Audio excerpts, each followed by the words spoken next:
ile olam asdo. Kasih setia Tuhan tidak akan pernah berkesudahan.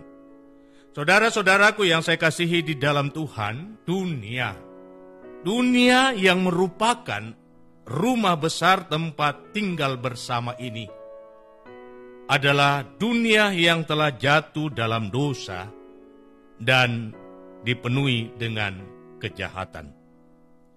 Karena itu setiap hari kita mendengar, setiap hari kita membaca ataupun menonton berita televisi tentang berbagai kejahatan. Dan itu tidak jauh dari kehidupan kita. Ada di sekitar kita, ada di lingkungan kita, ada di kota tempat kita tinggal, ada di negara kita, serta di belahan lain dunia ini. Nah, saudara-saudara, menyaksikan hal-hal demikian melahirkan tanda tanya dalam diri kita. Mengapa Allah membiarkan semua ini harus terjadi? Saudara-saudaraku, dalam Mazmur ini, sang penulis yakni Raja Daud hendak menyaksikan bahwa kasih Tuhan tidak akan pernah berubah. Memang Daud menyaksikan dengan mata kepalanya sendiri bahwa orang-orang fasik memenuhi hidupnya dengan dosa, dengan kejahatan. Orang-orang fasik hatinya penuh dengan kebusukan. Hati mereka tidak memiliki rasa takut kepada Tuhan. Segala perkataan, segala pikiran, dan perbuatan mereka penuh dengan kejahatan dan tipu daya. Namun pun demikian, hal seperti ini tidak membuat Daud takut. Tidak membuat Daud gentar. Daud tidak merasa kecut dan tawar hati. Melainkan membuat Daud semakin menyadari bahwa betapa besar dan berharganya kasih setia Tuhan dalam kehidupannya dan juga dalam kehidupan orang-orang yang menyembah Tuhan. Tuhan yang penuh dengan kasih setia selalu menyelamatkan. Itu dia rasakan. Selalu melindungi, itu yang dia alami. Selalu memelihara dan menuntun hidupnya. Ini realita kehidupan yang sungguh dialami oleh Raja Daud. Begitu banyak orang yang berikhtiar untuk kematiannya. Begitu banyak orang yang menginginkan kecelakaan atas dirinya. Tetapi di tengah-tengah keinginan manusia dunia yang serba jahat itu, tangan Tuhan menopangnya, tangan Tuhan menyertainya. Di tengah dunia yang telah dirusakkan oleh dosa, saudara-saudara. Melalui Mazmur ini, Daud mau menyatakan keyakinan imannya bahwa Tuhan adalah tempat perlindungan paling aman di tengah-tengah dunia ini. Tidak ada tempat lain bagi Daud untuk merasakan keamanan dan kedamaian yang sesungguhnya selain datang kepada Tuhan. Mazmur 62, di situ dia mengungkapkan keyakinannya. Dia menumpahkan keyakinannya. Hanya dekat Allah saja aku merasa tenang, karena daripadanya lah keselamatanku. Tapi saudara-saudara, pertanyaan akan selalu muncul.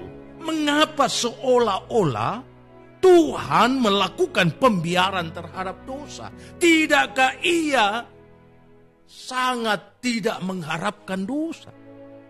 Tidakkah ia sangat benci terhadap dosa? Kalau ia tidak ingin dosa ada, kalau ia memang membenci dosa itu, kenapa semua ini dibiarkan? Nah, saudara-saudara, ternyata Daud menimba pelajaran yang sangat berharga dari kondisi dunia yang rusak ini untuk lebih mengerti. Sekali lagi, Daud menimba pelajaran yang sangat berharga dari kondisi dunia yang rusak ini untuk lebih mengerti. Mengerti apa? Mengerti rencana Tuhan dalam kehidupannya. Melalui firman ini, saudaraku, Daud mengajak Anda dan saya untuk tidak terpaku pada kondisi dunia yang penuh dengan kejahatan. Justru sebaliknya, kita diajak untuk mengarahkan pandangan kita kepada Tuhan. Kejahatan yang menjadi konsumsi harian kita menantang iman kita. Kepada siapa kita mengarahkan hidup ini? Jadi situasi-situasi seperti ini menantang keyakinan kita. Siapa yang menjadi andalan dalam kehidupan kita? Sehingga bagi Daud, situasi seperti ini tidak menjadi sebuah keluhan.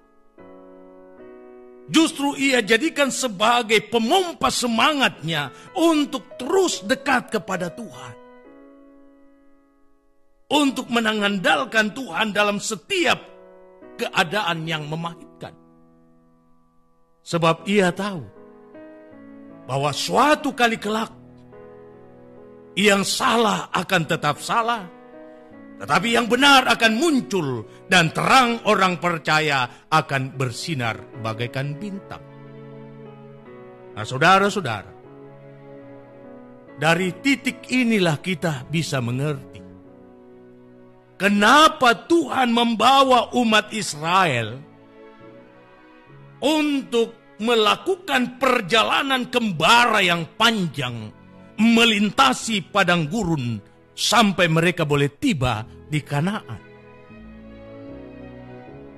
Dari sinilah kita bisa mengerti bahwa segala hal yang memahitkan dalam hidup ini adalah pilihan Allah untuk memproses kedewasaan iman kita.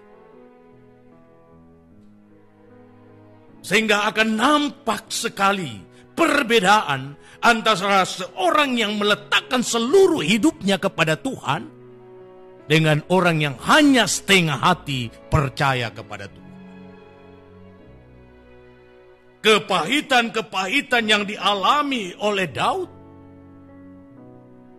adalah realita yang real dari kehidupan bangsa Israel sebelumnya. Bahwa di tengah-tengah situasi yang pahit itu, Allah mau menyatakan bahwa hidup itu lebih berharga dari segala-galanya. Dan karena itu, Tuhan mengharapkan umat Israel pun Daud untuk mengandalkan Tuhan dalam situasi apapun juga.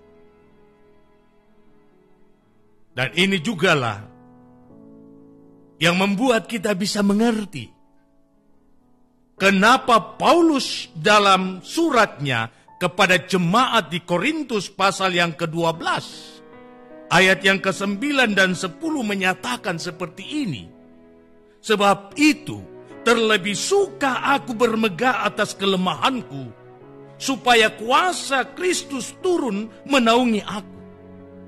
Karena itu aku senang dan rela dalam kelemahan, di dalam siksaan, di dalam kesukaran, di dalam penganiayaan dan kesesakan oleh karena Kristus, sebab jika aku lemah, maka aku kuat.